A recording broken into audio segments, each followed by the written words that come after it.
Hey everybody, Jam Creates here, and this time I've got my review of Lonestar, Heart of the Hero, which is of course part one of Mike S. Miller's Lonestar story. Here you see the cover I chose. There was a few different covers to choose from. This was the one I picked. So let's get into it. I'm going to actually review the book now. I'm going to try and remain as spoiler free as I can be. I like to try and stay spoiler free in my reviews. I don't like to give away too much because if you're like me, if you back this book, you're waiting for it. If you haven't gotten it yet, you're totally still like jealous of everybody who got it and you can't wait to read it yourself. So I totally don't want to ruin any big moments for you. So I'm going to try and be as spoiler free as I can be. Hopefully I can let you know before any spoilers come out, but enjoy. So first of all, yeah, autographed, always cool. The cover, I love this cover. That's why I picked it. A lot of action. Reminds me of like an old school cover of just like, this is the situation our hero is in. He's being overwhelmed by vampires, fighting against them. That's the kind of cover I like, for sure. So we've got the title page right here, which is kind of neat on the inside cover. Lonestar, Heart of the Hero, created, written, and illustrated by Mike S. Miller. Colors by J. Nanjan Jambari. I don't know if I pronounced your name incorrectly. I'm very sorry if I ruined it. Lettering by Bill Tortellini, which is a great name, and edited by Roland Mann. And then cover colors on the different covers: Teodoro Gonzalez, Kyle Ritter, and Kyle Ritter. So you can see this one was colored, by Kyle Ritter, who was doing the coloring on Cyberfrog and a few other projects as well. We start off on this splash page, which is a beautiful page, by the way. Just really nice, like the coloring and everything. Like Kyle Kyle's a great colorist, and we always talk about Kyle, and I don't know who this is, the colorist here. I've never heard of him before. I guess I just don't know him. But the colors in the book are wonderful. He did a great job. So kudos to him on doing the coloring. We start off, Lonestar is just kind of like hanging out on a rooftop, very much like your typical vigilante superhero. And he's having a conversation with a pigeon, which is kind of funny. He can sense fear. That's his thing. So he jumps down. You can see he's very agile, which, again, it's a new hero, so you're not sure what you're going to get. And he sees these gangbangers are harassing this woman, and you're not supposed to harass women. That's a bad thing. So he comes down and he just starts, he crushes this one dude on the way down, and then basically like tells the rest of them, hey, let the girl go, and that'll be that. Of course, they don't listen, so he starts just fighting them. This is a fantastic page. Like, this page is cool. Like, you see him taking out multiple bad guys, and it still makes sense. Like, the entire thing makes sense, which is really neat. And he just shoots him. He kneecaps him when he gets the guy's gun. He kneecaps the rest of them. And then this guy is the last guy left, and he's like, fine, whatever. Take me in. You can cuff me, no big deal. And then you get this, where he just totally snaps both his wrists, but then he's not done. He reaches forward and then snaps both his elbows. Dude is messed up. Like, that had to hurt.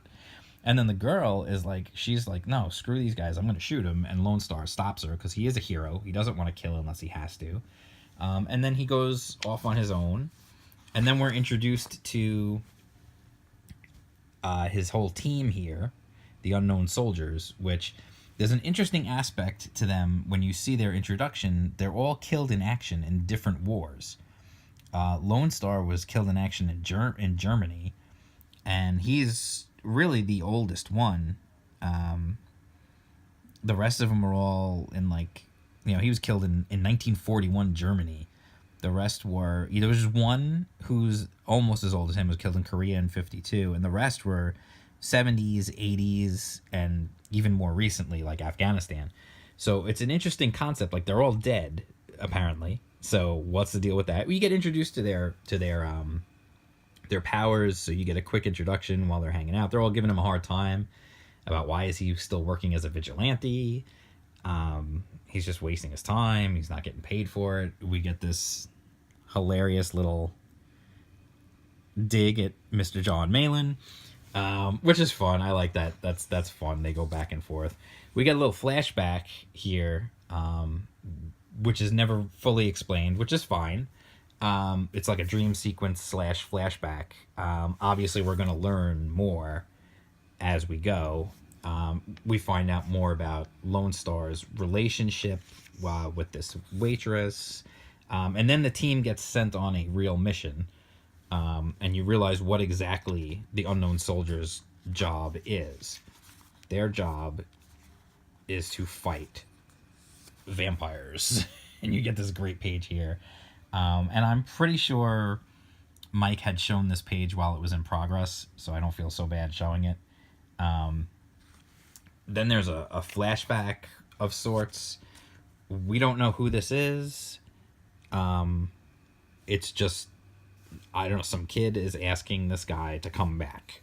We don't know what it means, and then that's it. It's over. This page, I know, this double page spread, I know for sure Mike showed on his channel, because I remember when he was working on the arms.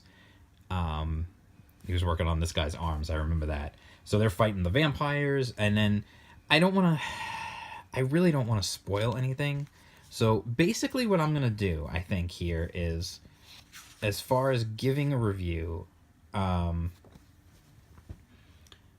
I'm going to say is the art is fantastic. You know, Mike S. Miller is a really great artist and does a really cool job of conveying the action, the danger. There's definitely some really cool stuff.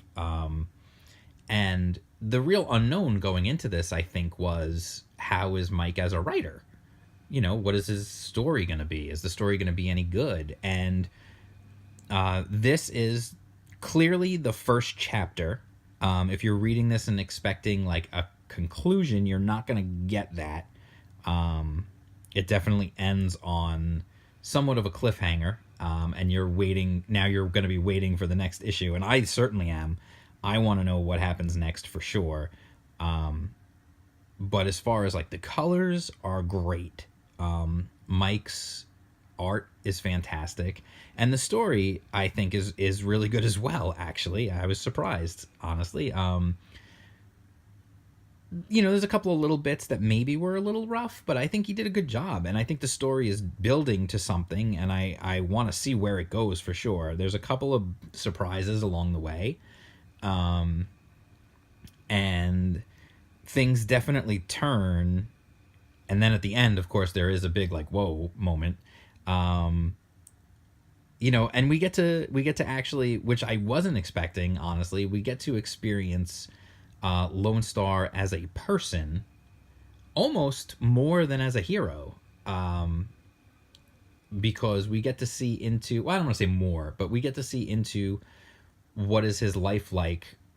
You know, he's doing this thing where he's fighting these monsters, and they make it clear that when they're setting up for the mission, they make it clear that, you know, they don't know what they're actually going to be fighting. Like when they're going into this, it could be vampires, it could be werewolves, it could be anything.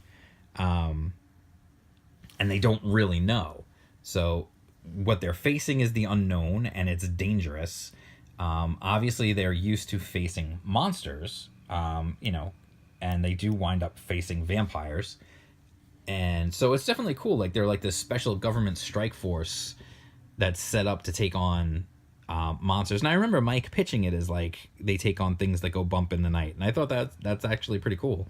So we'll see where it goes from here. I definitely enjoyed it, and I'm definitely looking forward to where it goes from here. But we get a little. I'm going to give a little more, I guess. We get some of his character, you know, is not really ready to have a relationship, because he's worried because of his job. And then this girl that he's been like on and off, like, you know, flirting with the idea of asking her out, finally does. And then her friend freaks out when she finds out that he works for the government, and like she's like this crazed, purple-haired, nose ring, septum pierced, like, I hate the government person. And so, of course, she freaks out. So then, there's more that goes on from there. But Lone Star as a whole, as a book, it's a good book. I enjoyed it, and I am certainly looking forward to issue 2, because it's certainly building up a villain in this story. They're building up a villain, and then there's more happening than I expected. There's also the relationship angle, so it's definitely cool, and that's what leads to this making more sense now that I've read the book, because now I know who this is. And when I first saw this at Comic-Con, I didn't know who she was, and Mike told me, he's like, this will make more sense once you've read the issue, because you'll know who this is, and now I do. And then, as a bonus, and I thought this was really smart, they threw in a preview of Atomic Family, a sneak preview of another book. And it's also written by Mike Miller, and different art. He doesn't do the art, but he wrote the book. And it's about this super